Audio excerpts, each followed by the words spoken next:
going on, everybody? It's How To Tuesday, and today we're going to talk about a resource that we have in South Florida. It is fishing on foot, and there is an area called the Tamiami Trail, and the Tamiami Trail has maybe some of the best fishing, on foot, with no need for a boat. You can do it in your car. You can do it with your vehicle, fly fishing, spin fishing. You can do it all different ways, and it is available to all of us. Public land, you can go down there, you can fish on foot. We've got David Graham here. He's going to tell us how he likes to do it and give us some tips if you're ever in that area or you want to make a special trip down to South Florida. What would they find on the Tamiami Trail, David?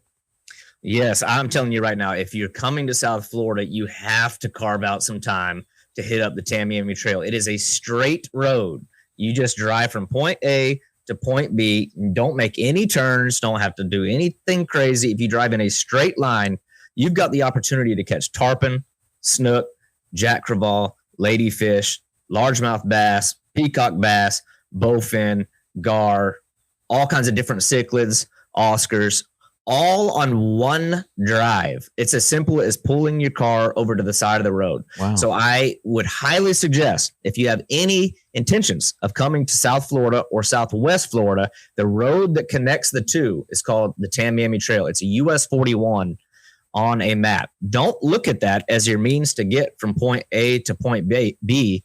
You need to look at the US 41 as the destination itself. If you start on the west side of the state and you start to just drive east, or vice versa. But let's say if you start on the west side of the state at about the Naples point, where the Tamiami Trail runs straight across the state from west to east.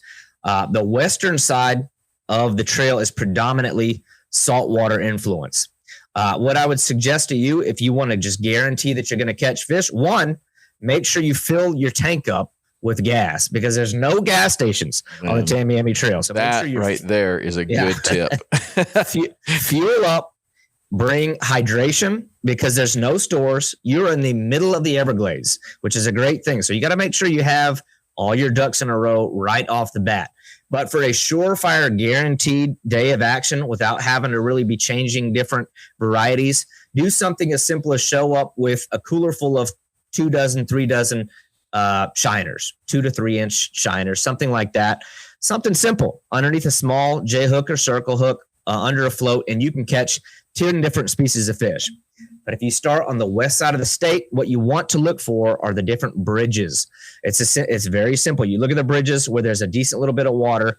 All of the water in the Everglades slowly moves south. So it's having to funnel through these bridges. So that is where the concentration of flow takes place.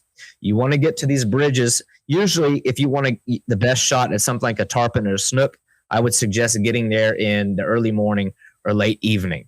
That's normally when they're most active. Or if you can get there on an overcast day, you'll get a little bit more action there as well. But those little funnel points are like a magnet for these fish. They are waiting for all the little small bait fish to pass through or get sucked through by the current, and they are just blasting those fish.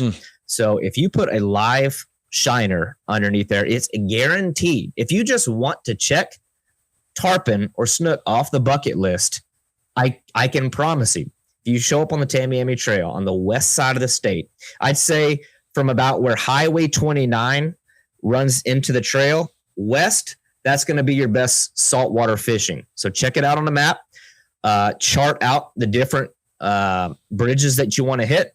And it's, like I said, it's as simple as pulling your vehicle over to the road. Now, be aware, it's 1-lane highway. So you're not going to have a lot of wiggle room between you and the passing cars. So make sure you're moving your vehicle all the way to the side, off the shoulder. You're staying away from the road. That is one of the hazards, the potentials of, something bad happening. Watch your back cast, obviously. You don't want to snag a passing vehicle. But if you show up and just want to guarantee that you're going to catch fish, work around those bridges with live bait. It's almost a surefire way to catch them. Or just keep in mind, you're not going to be catching giant fish here. You're just going to be catching a lot of fish and a lot of different kinds of fish. Little small bait fish patterns, little soft plastic paddle tails, like a little X-Wrap, little hard plastics that just move erratically right under the surface. They're all going to attract the attention of these fish. The thing with these bridges on the western side of the state is there are a lot of fish there. So when you throw a bait fish into the middle of that, it's like blood in the water. I'm getting too excited here. They're all going to want to get that fish first. You're gonna get some very aggressive bites there. You don't normally have to work too hard for it. And like I said, it's a lot of fun. You can pull off very much a run and gun style of fishing. After you catch, 5 or 10 fish, if the action starts to slow down, all you got to do is hop back in your car that's right there and drive a half a mile down the road to the next bridge, and all the fun starts right back over. Now, like I said, as you continue to the east, you're going to want to kind of like look to the left, look to the right. When you start to notice that the red mangroves are transitioning into cypress trees, oak trees, you're starting to see more lily pads and water lilies and things like that. Now you're starting to get into that freshwater domain. It's usually from about, like I said, Highway 29 to the east, it becomes progressively more freshwater. The cool thing is right there about the middle zone, there's like a transition period where you have a real opportunity to stop in one area, and you might be catching largemouth bass, peacock bass, tarpon, snook, bowfin, whatever, all together on subsequent casts. So there's no place like it, especially with such ease of access. You don't need a boat. You don't need fancy gear. You just need a vehicle and a rod. But then as you continue to the east, now you're going to get into fantastic South Florida bass fishing, if that's what you want to do. But you also have the opportunity to run into some of the many different exotic species we have. You can catch fish from all over the world, peacock bass, Mayan cichlids, Oscars. They're all down there. Especially further east, you'll especially start to notice more of the peacock bass. Now there, I would encourage you to just walk. Just get out and just continue walking. Look near the lily pads. Look near the grass beds. Look on the edges where there's bridges. The bridges there attract the same kind of attention, but the peacock bass are normally going to be right up against the shore. It's the challenge there is really just finding the peacock bass, because getting them to bite is generally pretty easy to do. They're very aggressive fish, but like I said, just show up with a box full of your favorite lures. Your car is like your mobile tackle center. Bring whatever variety you want to, but for the most part on the Tamiami Trail, you can keep it pretty simple. A lot of predator species out there, small bait fish patterns, and you can just have a whole day full of fun. Man. I would stay lighter tackle.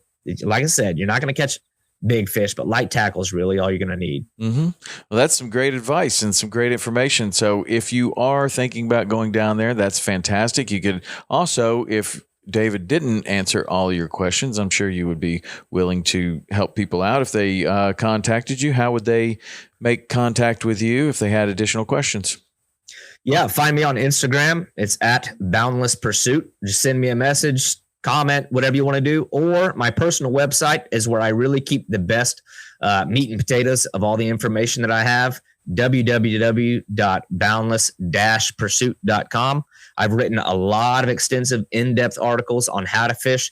There's even a long article on how to fish the Tamiami Trail. If you go to Google right now and type in Tamiami Trail fishing, my article will be the first one that you hit. That's got everything that you need to know specifically about that. But I've also done deep dives into bowfin fishing, peacock bass fishing, all of those things. So any information you need to know is there, but I'm also happy to answer more particular questions if you just reach out to me on that website or on my Instagram. I try to be on there. I try to stay active, and I'll give detailed responses every time. All right. Awesome. Thanks, David. I appreciate it. And if you go down there and you have an awesome trip, let me know, man. Send me a text, 305-930-7346. Send me a picture. I'd love to see it, and I hope you have an awesome trip. That's How To Tuesday for today. We'll be back next week with another awesome How To Tuesday. That's it. See ya.